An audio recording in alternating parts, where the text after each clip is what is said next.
அண்மை செய்தி. வங்கக்கடலில் குறைந்த காற்றழுத்த தாழ்வு பகுதி உருவானது. இன்று வங்கக்கடலில் குறைந்த காற்றழுத்த தாழ்வு பகுதி உருவாக வாய்ப்பு இருப்பதாக தெரிவிக்கப்பட்ட நிலையில் குறைந்த காற்றழுத்த தாழ்வு பகுதி உருவாகி இருக்கிறது. தமிழ்நாட்டை நெருங்கி வர வாய்ப்பு இருப்பதாகவும் இதனால் பருவமழை தீவிரமடைய வாய்ப்பு இருப்பதாகவும் தெரிவிக்கப்பட்டுள்ளது.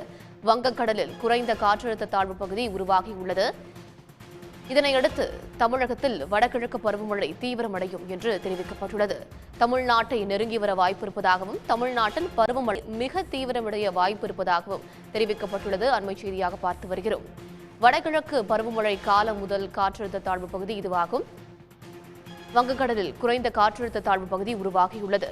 இந்நிலையில் வடகிழக்கு பருவமழை தீவிரமடைய வாய்ப்பு இருப்பதாகவும் மழையின் அளவு அதிகரிக்க வாய்ப்பு இருப்பதாகவும் தெரிவிக்கப்பட்டுள்ளது. அண்மை செய்தியாக பார்த்து வருகிறோம்.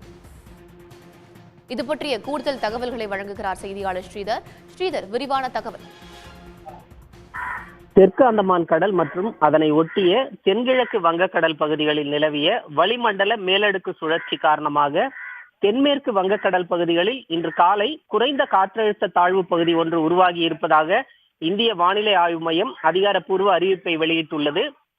வடகிழக்கு பருவமழை காலம் தொடங்கிய பிறகு முதல் முறையாக இந்த வங்கக்கடலில் குறைந்த காற்றழுத்த தாழ்வு பகுதி என்பது உருவாகி இருக்கிறது. அதிலும் தமிழ்நாட்டின் கடலோர பகுதிகளை ஒட்டி அமைந்திருக்கக்கூடிய தென்மேற்கு வங்கக்கடல் பகுதிகளில் இந்த காற்றழுத்த தாழ்வு பகுதி உருவாகி இருப்பதால் அடுத்து வரும் நாட்களில் தமிழ்நாட்டின் கடலோர மாவட்டங்களில் வடகிழக்கு பருவமழை என்பது மிக தீவிரமடையும் வாய்ப்பு இருப்பதாக தெரிவிக்கப்பட்டுள்ளது.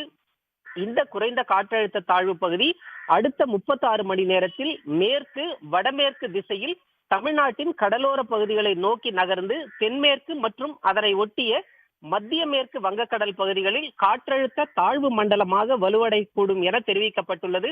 தற்போதைய வானிலை தரவுகளின்படி இந்த காற்றழுத்த தாழ்வு பகுதி புயலாக மாறுவதற்கான வாய்ப்பு உள்ளதா என்பது குறித்த அதிகாரப்பூர்வ அறிவிப்பு ஏதும் வெளியிடப்படவில்லை.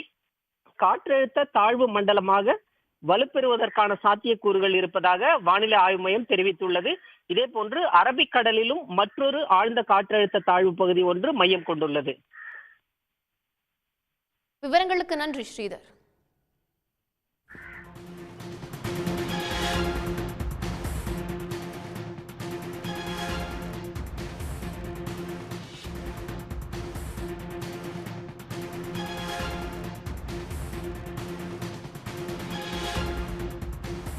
உடனுக்குடன் செய்திகளை தெரிந்து கொள்ள சன் நியூஸ் பெல் ஐகானை கிளிக் பண்ணுங்க.